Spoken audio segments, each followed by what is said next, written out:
Jimmy আর ইসমি varsity ছুটির পর কিছু সিনিয়রদের কাছে যায়, যারা নাম লেখানোর দায়িত্বে আছে। জিমি আর ইসমি তাদের নিজেদের নাম দেওয়ার কথা বলে খাতা নিয়ে মারিয়া, কেয়া আর রিয়ার নাম দিয়ে দেয় নাচের প্রোগ্রামের মধ্যে। অনেক ব্যস্ততা থাকায় তাদের কেউ খেয়াল করে নাই। তারা চুপচাপ নাম দিয়ে চলে আসে। বাইরে এসে দুজন শয়তানি হাসি দিয়ে হাই ফাইভ করে। তাদের দুজনের মাথায় এখন কুবুদ্ধি কিলবিল করছে, যা না করা পর্যন্ত তাদের শান্তি হবে না। মারিয়াকে তারা বোঝাবে তারা কী জিনিস। সবার সাথে করে পার পেলেও তাদের সাথে করে পার পাবে না। যারা সম্মানের যোগ্য তারা একমাত্র তাদেরই সম্মান করে। জিমি আর ইসমি সোজা ভার্সিটির ল্যাবে যায়।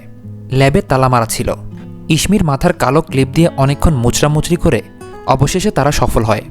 জিমি তার ব্যাগ থেকে কয়েকটা বিরিয়ানির প্যাকেট বের করে তার ভেতরে ল্যাবের জার থেকে কতগুলো কেঁচো, তেলাপোকা আর ইঁদুর বিরিয়ানির প্যাকেটের ভেতরে দিয়ে উপরে ভালোমতো বিরিয়ানি দিয়ে ঢেকে দেয়। কোনোটায় টুকরো টুকরো করে, আবার কোনোটায় ভর্তা করে দিয়েছে। তবে একটায় তেলাপোকা, কেঁচো, আস্ত ইঁদুর টুকরো, ভর্তা সব দিয়েছে।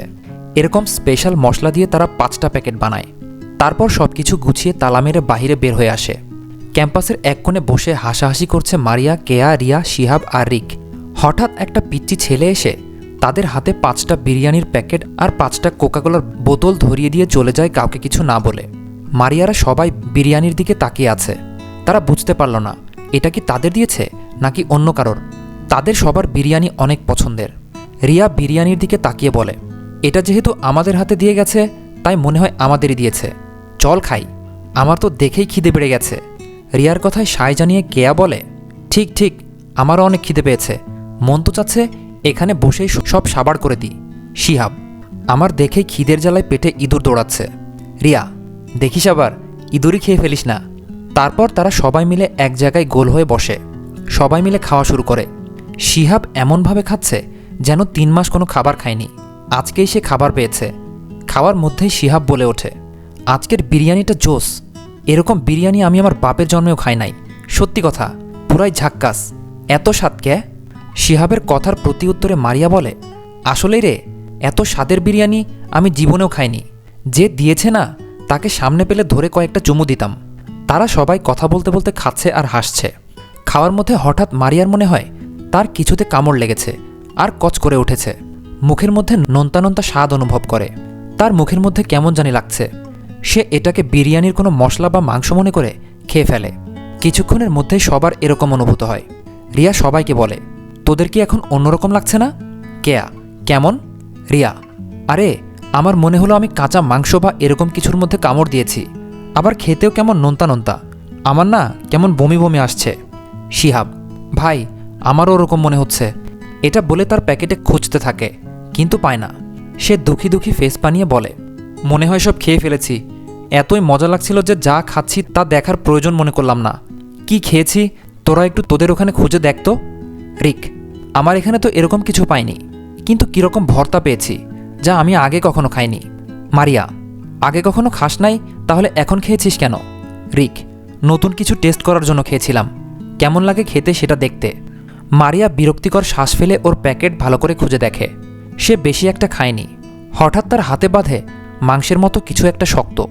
সে ওটা উঠিয়ে তার উপর থেকে পোলাও সরিয়ে ভালো করে নজর দিতেই সে চিৎকার করে ওঠে। সাথে সাথে মুখ ধরে বমি করে দেয়, যা গিয়ে সোজা শিহাবের মুখের ভিতর ঢুকে যায়। শিহাব মারিয়ার ওরকম রিয়াকশন দেখে সেও মারিয়ার হাতের দিকে ভালো করে তাকিয়ে যা দেখল, তার জন্য সেও বমি করার জন্য মুখটা খুলেছিল। তখনই তার মুখে মারিয়ার বমি এসে ঢোকে। তার তো মরে যাওয়ার মতো অবস্থা। সে তো নিজেই নিজের গলা চিপে ধরে ঠেলে যাচ্ছে বমি করার জন্য, কিন্তু তার অবস্থা এরকম, সে বমি করতে পারছে না, আবার গিলতেও পারছে না। একে একে সবাই মারিয়ার প্যাকেটটা খুঁটিয়ে খুঁটিয়ে দেখে তারা সবাই গলা চেপে ধরে চিৎকার করে ওঠে। এরকমভাবে চিৎকার করছে যেন তাদের কেউ মারা গেছে। একজন চিৎকার থামালেই আরেকজন শুরু করছে। যে কেউ দেখলে বলবে তারা কম্পিটিশনে লেগেছে চিৎকার করার। শিহাব হাঁপাতে হাঁপাতে বলে, একটা কোকের বোতল দে তো। শিহাবের কথা শুনে সবাই একটা একটা করে কোকাকোলার বোতল নেয়। এক ঝোঁক মুখে নিয়ে গিলে ফেলে। দ্বিতীয়বার নিতেই তারা বুঝতে পারল এটা কোক না, স্বাদটা অন্যরকম, আবার কেমন ঝাঁঝ লাগছে। মারিয়া একটু শুকে বলে, ভাই এটা তো কোকাকোলা না, এটার স্বাদটা আমার মনে হচ্ছে কোথাও পরিচিত। শিহাব, তাহলে এটা কি? মারিয়া কিছুক্ষণ ভেবে মনে করার চেষ্টা করল। মনে পড়তেই বলল, এটা তো গরুর মুত। কেয়া, তুই কেমনে বুঝলি? মারিয়া, একবার গ্রামের বাড়ি গিয়ে পানি পিপাসা পেয়েছিল, পরে দেখি পাশে পানি ঝরছে, আমার অনেক পানি পিপাসা পেয়েছিল, তাই আমি হাত দিয়েই ওই পানি খেয়ে নিয়েছিলাম।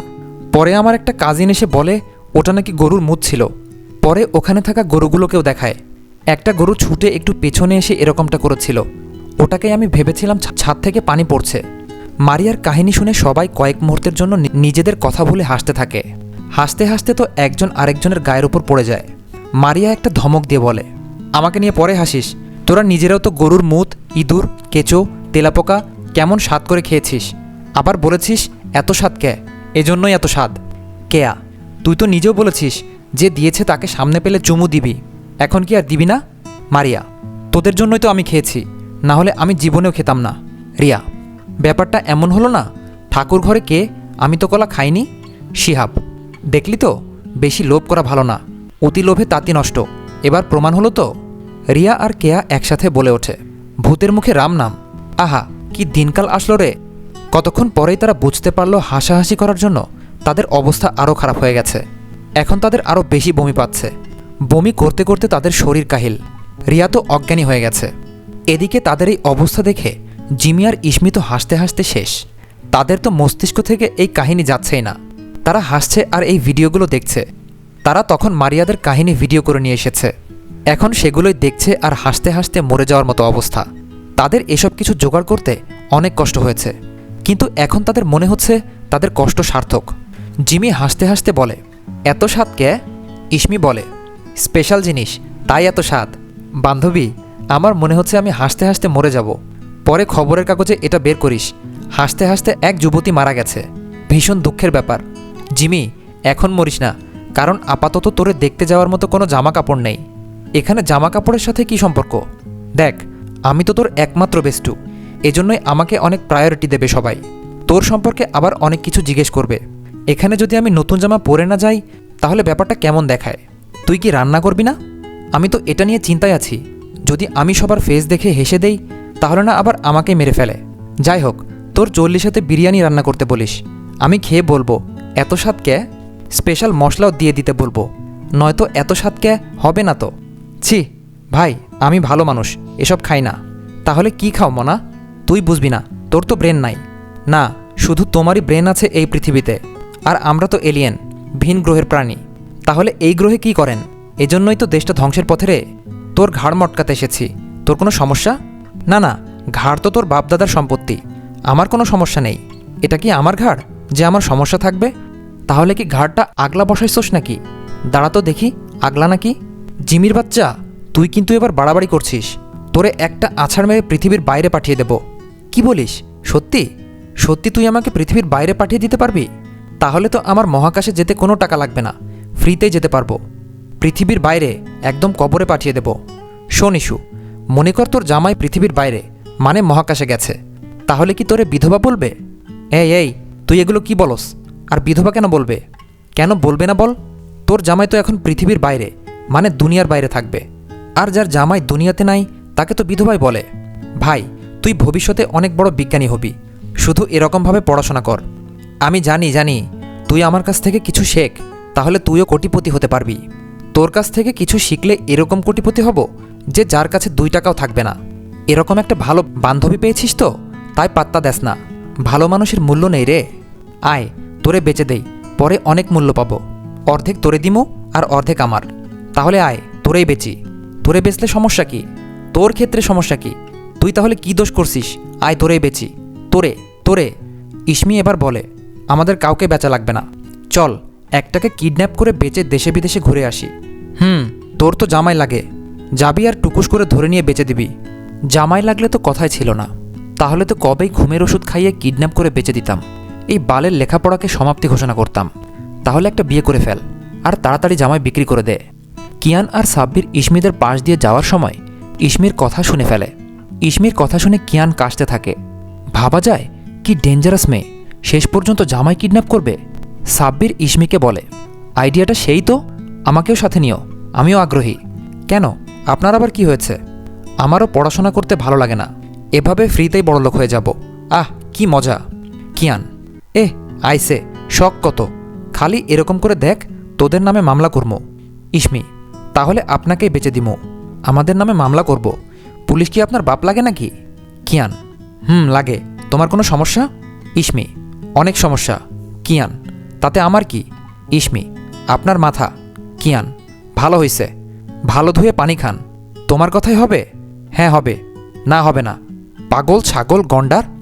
জিমি বিরক্ত হয়ে ইসমিকে টেনে নিয়ে যায় আর সাব্বির কিয়ানকে। জিমি বলে, তুই ঝগড়া করছিলি কেন? তুই দেখোস না কেমন করলো? তুই জানিস না ছেলে মানুষ তার ছিঁড়া? তাহলে আবার তুই কথা বলছিস কেন? তাদের কথার মধ্যে কেউ বলে ওঠে, হুম, ছেলেরাই তো তার ছেঁড়া, আর মেয়েরা তো সাধু পুরুষ। জিমি পেছনে তাকিয়ে দেখল ঈশান। ঈশানকে দেখে তার প্রচুর রাগ উঠছে। সে এখন আর ঈশানকে সহ্য করতে পারে না। ইসমি: মেয়েরা পুরুষ হয় না গণ্ডমূর্খ। জিমি আবার ইসমিকে টেনে নিয়ে ভার্সিটির বাইরে বেরিয়ে আসে। বিকেলবেলা জিমি কিছু জিনিস কিনতে গ্রোসারি শপে যায়। তার বাবা বাসায় নেই, নয়তো তার বাবাই নিয়ে আসতো। জিনিসপত্র কিনে বাসায় ফেরার জন্য রাস্তায় রিকশার জন্য দাঁড়িয়েছিল। আশেপাশে তাকিয়ে অনেকক্ষণ ধরে রিকশা খুঁজছিল, কিন্তু পায় না। এদিকে প্রায় সন্ধ্যা হয়ে আসছে। তার তাড়াতাড়ি বাসায় যেতে হবে। তার মা তার জন্য অপেক্ষা করছে বাসায়। জিমি হেঁটে আরেকটু সামনে এগোয়। রাস্তার ওপাশে একটা খালি রিকশা দেখতে পেয়ে সে ডাক দেয়, কিন্তু শুনতে পায় নাই লোকটা। জিমি বিরক্ত হয়ে রাস্তার ওপাশে যাওয়ার জন্য হাঁটতে থাকে। আশেপাশে তার কোনো খেয়াল নেই। তার দৃষ্টি রিকশার দিকে। সে মনে মনে ভাবছে, রিকশাটা হাতছাড়া হয়ে গেলে বাসায় যাবে কিভাবে? আশেপাশে তো কোনো গাড়িও নেই। যদি সে যাওয়ার আগে রিকশাটা অন্য কেউ নিয়ে যায়? এইসব ভেবে সে রিকশাটার দিকে নজর রেখে দ্রুতগতিতে হেঁটে রাস্তার ওপাশে যাচ্ছে। আশেপাশে তার কোনো খেয়াল নেই। এদিকে যে রাস্তার উল্টো পাশ থেকে গাড়ি আসছে সেদিকে তার কোনো খেয়াল নেই। গাড়িটা অনবরত হর্ন বাজাচ্ছে, কিন্তু জিমির এসব খেয়াল নেই। জিমি যখন রাস্তাটার মাঝখানে চলে এসেছে তখন গাড়িটা খুব কাছে ছিল। গাড়িটা যখনই জিমিকে ধাক্কা মেরে দেবে তখনই কেউ এসে জিমিকে জোরে হ্যাঁচকার টান মেরে জড়িয়ে ধরে। হঠাৎ ধাক্কা খাওয়ায় জিমি নিজের টাল সামলাতে না পেরে দুজন সেখানেই পড়ে যায়। জিমিকে এখনও টাইট করে জড়িয়ে ধরা। জিমিরা পড়ার 3 সেকেন্ডের ভেতরে সেখান দিয়ে একটা বড় গাড়ি চলে যায়। একটু দেরি হলে সোজা ইন্নালিল্লাহ হয়ে যেত। জিমি শুধু পাশ দিয়ে শব্দ করে একটা গাড়ি চলে যাওয়ার শব্দ শুনতে পায়, কিন্তু সে এসব পাত্তা দেয় না। জিমি মনে করে এটা রাস্তা, এখান দিয়ে গাড়ি যাওয়া স্বাভাবিক। কিন্তু তাকে কে ফেলে দিল? কে জড়িয়ে ধরল? জিমি এখনও বুঝতে পারে নাই অ্যাক্সিডেন্টটা তার সাথেই হতে চলেছে। জিমি একটু পর বুঝতে পারে তাকে যে জড়িয়ে ধরে রেখেছে সে একটা ছেলে। মুহূর্তে সে রেগে ফেটে গেল। জিমি ছুটে উঠে দাঁড়াতেই কেউ তার হাত শক্ত করে ধরে রাস্তার এপাশে নিয়ে আসে, যেখান দিয়ে সে রাস্তা পার হতে চলেছিল। এপাশে এনে তার হাতটা ছেড়ে দিতেই জিমি কোনো কিছু না ভেবে ছেলেটার গায়ে সর্বশক্তি দিয়ে চড় বসিয়ে দেয় আর বলে, মেয়ে দেখলে শুধু টাচ করতে মন চায়? তোদের মতো কাপুরুষদের জন্যই আজকে এই অবস্থা। মেয়ে দেখলে জিহবা লকলক করে না? একদম পিটিয়ে ভর্তা বানিয়ে ফেলবো। আমাকে অন্য মেয়েদের মতো ভাবিস না। তার শরীর এখনও রাগে কাঁপছে। কোন সাহসে তাকে টাচ করেছে, তাও তার অনুমতি ছাড়াই? চড় মেরে পূর্ণ দৃষ্টিতে তাকাতেই সে যেন বিস্ময়ে কথা বলার ভাষা হারিয়ে ফেলেছে। কিন্তু একটু পরই তার মাথায় পূর্বের চেয়ে দ্বিগুণ রাগ এসে হানা দেয়। সে এখন এমনিতেই ঈশানকে সহ্য করতে পারে না, তাকে পানিতে ফেলে দেওয়ার পর থেকে। ওই দিনের কথা ভাবলে এখনও তার কলিজা কেঁপে ওঠে। যদি ওই দিন তার বাবা না থাকতো তাহলে কি হতো? ঈশানকে সে একদম দু চোখে সহ্য করতে পারে না। প্রথমে সে ঈশানকে দেখে ক্রাশ খেয়েছিল, কিন্তু ঈশানের এরকম কাহিনীর জন্য সে তার ক্রাশকে টুকরো টুকরো করে কেটে আকাশে জলাঞ্জলি দিয়ে দিয়েছে। এরকম খবিশ লোকের উপর কিভাবে সে ক্রাশ খেয়েছিল মনে করলে তার নিজেকে থাপ্পড় দিতে মন চায়। ঈশান জিমির হাতের চড় খেয়ে কতক্ষণ শান্ত দৃষ্টিতে তাকিয়ে থেকে জোর কদমে হেঁটে সেখান থেকে চলে যায়। ঈশান এদিক দিয়ে যাওয়ার সময় হঠাৎ জিমিকে চোখে পড়লে সে তাকে ফলো করতে শুরু করে। জিমিকে সে অনেকবার ডেকেছে, কিন্তু এই মেয়ে শুনে নাই। তাই সে বাধ্য হয়ে রিস্ক নিয়ে তাকে বাঁচায়। এখন সেই কিনা তাকে থাপ্পড় মেরে দিল। যার জন্য করল চুরি শেষে কিনা সেই তাকে চোর উপাধি দিল। মনে মনে তার প্রচুর রাগ উঠল, কিন্তু মুখে কিছু না বলে সেখান থেকে চলে যায়। জিমিও ঈশানের যাওয়ার দিকে তাকিয়ে আছে। তাকে ভাব দেখায় লোকটা। বিড়বিড় করে বলল, তোর ভাবের গোষ্ঠী কিলাই, শালা ইংরেজ। মীর জাফরের থেকেও খারাপ। তার এসব বিড়বিড়ের মধ্যেই কেউ তাকে ধমকাচ্ছে বুঝতে পেরে সামনে তাকিয়ে দেখল ঈশান দাঁড়িয়ে আছে। তার পেছনে গাড়ি। সে গাড়ির মধ্যে হেলান দিয়ে তাকিয়ে আছে। জিমি ভ্রুকুচকে ঈশানের দিকে তাকালো আর ভাবল, এখনই না ভাব দেখিয়ে চলে গেল, তাহলে আবার কোথা থেকে উদয় হলো? ঈশান বলে, এই মেয়ে, চুপচাপ গাড়িতে ওঠো, নয়তো একদম গাড়ির নিচে চাপা দিয়ে ফেলবো। শখ কত, চাপা দিয়ে ফেলবে? তোমার কি আমার কথা বিশ্বাস হচ্ছে না? আপনার কথা তো দূরের কথা, আমি তো আপনাকেই বিশ্বাস করি না। ঈশান জিমিকে হুট করে কোলে তুলে নেয়। জিমি তো পুরাই অবাক। সে ভাবেওনি তাকে রাস্তার মধ্যে কোলে তুলে নেবে। জিমি মনে করে তাকে সত্যি সত্যি গাড়ির নিচে চাপা দেওয়ার জন্য নিয়ে যাচ্ছে। জিমি ছাড়া পাওয়ার জন্য ছোটাছুটি করছে। ঈশান ধমক দিয়ে বলে, আরেকবার ব্যাঙের মতো লাফালে একদম ঢিল মেরে ফেলে দেব। জিমি চুপ করে যায়। যদি তাকে সত্যি সত্যি ফেলে দেয়? সে তো আবার চড় মেরেছিল। ঈশান জিমিকে ভয় দেখানোর জন্য একটু দূরে সরাতেই পড়ে যাওয়ার ভয়ে ঈশানের গায়ের শার্টটা টেনে ধরে। এটা দেখে ঈশান সূক্ষ্ম হাসে, যেই হাসি কেউ গভীরভাবে খেয়াল না করলে দেখা সম্ভব না। ঈশান জিমিকে গাড়িতে বসাতেই জিমি স্বস্তির নিঃশ্বাস ফেলে। সে কিছু জিজ্ঞেস করবে তার আগেই ঈশান ড্রাইভিং সিটে বসে গাড়ি স্টার্ট দেয়।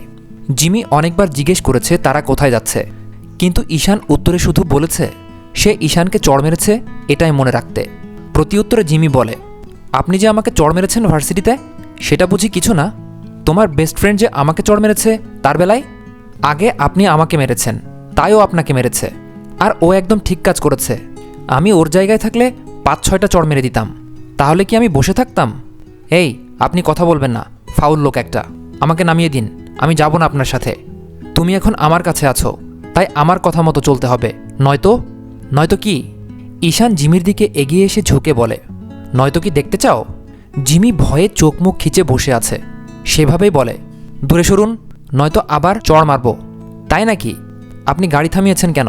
আর এদিকে আসছেন কেন? তোমাকে সাহায্য করতে। মানে? তুমি তো আমাকে চড় মারবে বলেছ, সেটার জন্যই তো রাস্তা করে দিচ্ছি। না না, আপনি দূরে সরুন, নয়তো আমি চিৎকার করব। করো চিৎকার, দেখি কে আসে। এই বলে আরেকটু এগিয়ে এসে জিমির বন্ধ চোখ জোড়ায় ফু দিয়ে পাশ থেকে সিট বেল্ট লাগিয়ে দিয়ে নিজের জায়গায় চলে যায়। তার নিঃশ্বাস ভারী হয়ে গিয়েছিল ঈশানকে কাছে আসতে দেখে। জিমি শান্ত হয়। সে কী ভাবছিল আর কি হলো? জিমি, আপনি সিট বেল্ট লাগানোর জন্য এদিকে এসেছিলেন? তা নয়তো কি? কেন, তুমি আবার কি ভেবেছিলে? জিমি আমতা আমতা করে বলে, আমি আবার কি ভাববো? আর এই কথাটা আমাকে বললেই তো হতো। চত্ব সব। তোমাকে বললে যদি হতোই, তাহলে এতক্ষণ লাগাও নাই কেন? মনে ছিল না? মন কই থাকে? আসমানে? আমার তো মনে হয় তোমার মনই নাই। না থাকলে নাই, আপনার তাতে সমস্যা কি? আমারই পরে সমস্যা হবে। কেন? আপনার কেন সমস্যা হবে? কিছু না। আপনাকে কি কোনোভাবে চেঞ্জ করা যায় না? আপনার মধ্যে কি তেড়া মডেল ছাড়া আর কোনো মডেল নাই? আমাকে কি জিনিসপত্র মনে হয় যে মডেল খুঁজছ? তার চেয়ে তো কম কিছু না। ওরকম হলে তো ভালোই হতো। কানের 3 ইঞ্চি নিচে এমন একটা থাপ্পড় দিমো যে বিটিভির মতো ঝিরঝির করবে। আমি কি টিভি নাকি যে ঝিরঝির করব? আসো দিয়ে দেখি যে ঝিরঝির করে নাকি। আসেন, আগে আপনাকে দিয়ে ট্রাই করি, যেহেতু আমি দেখতে চাচ্ছি। তোমার মতো ঘাড় তেরা আমি আমার বাপের জন্মেও দেখি নাই। আপনার জন্মে তো দেখছেন। দুর্ভাগ্য আমার। তাই তো কেউ পাত্তা দেয় না, কাউকেই দেখতে পান নাই। কেউ পাত্তা দেয় না মানে? তুমি কি জানো আমার পিছনে কত মেয়ে ঘোরে, কত মেয়ের ক্রাশ? মানুষের রুচি যে এরকম কিভাবে হয় আল্লাহ জানে। তুমি কি আমাকে ইনডিরেক্টলি অপমান করলে? ইনডিরেক্টলি না, ডিরেক্টলি অপমান করছি। আপনার যে অপমান বোধ আছে জেনে একটু খুশি হলাম। তোমাকে আমার ইচ্ছে করছে যে। ঈশানের কথা শেষ করতে না দিয়ে জিমি বলে, আমাকে নোবেল দিতে মন চাচ্ছে, তাই তো? নোবেল পুরস্কার হিসেবে আরএফএল কোম্পানির একটা বদনা, টয়লেট ক্লিনার, ভাঙা বালতি আর 1 প্যাকেট টয়লেট টিস্যু।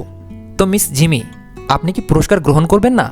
আপনাকে পুরস্কার দেওয়ার দায়িত্বে আছে সম্মানিত প্রধান অতিথি জনাব কুকুর আলী ও তার স্ত্রী ছাগল বেগম। বিশেষ অতিথি হিসেবে আছেন মিস টিকটিকি খাতুন।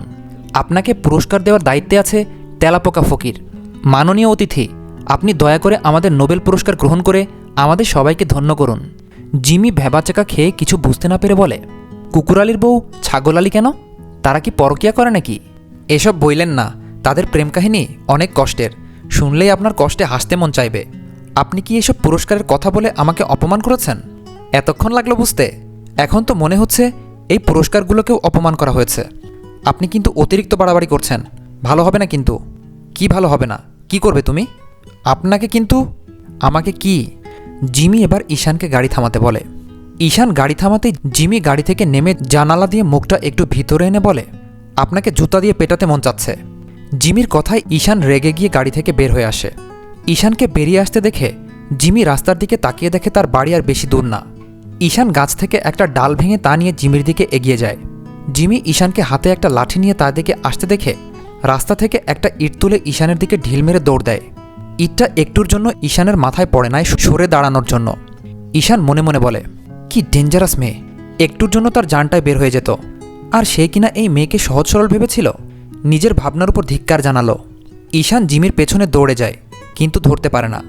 জিমি তার বাসায় গিয়ে গেট লাগিয়ে দিয়েছে, আর ঈশান বাইরে থেকে ধাক্কাচ্ছে। ইসমি বিকেলবেলা হাঁটতে বের হয়েছিল তার ছোট ভাইয়ের সাথে, কিন্তু মাহির, জিমির ভাই, খেলতে চলে যাওয়ায় ইসমি একা একা হাঁটতে থাকে। হাঁটতে হাঁটতে সে কিয়ানের ফ্ল্যাটের নিচে চলে আসে। ইসমির ওই দিনের কথা মনে পড়ে যায়। ওই দিন ঝগড়া করার কারণে কিয়ান তাকে বের করে দিয়েছিল, কিছু বলে নাই। তাকে দুই দিন বের করে দিয়ে মুখের উপর দরজা লাগিয়ে দিয়েছিল। ইসমি একা একা দাঁড়িয়ে অনেকক্ষণ গবেষণা করল বিল্ডিংটা নিয়ে। ইসমি কিছু একটা ভেবে ঈশানের ফ্ল্যাটের সামনে গিয়ে দেখে তালা মারা। ইসমি কতক্ষণ ভাবল এখন কি করবে।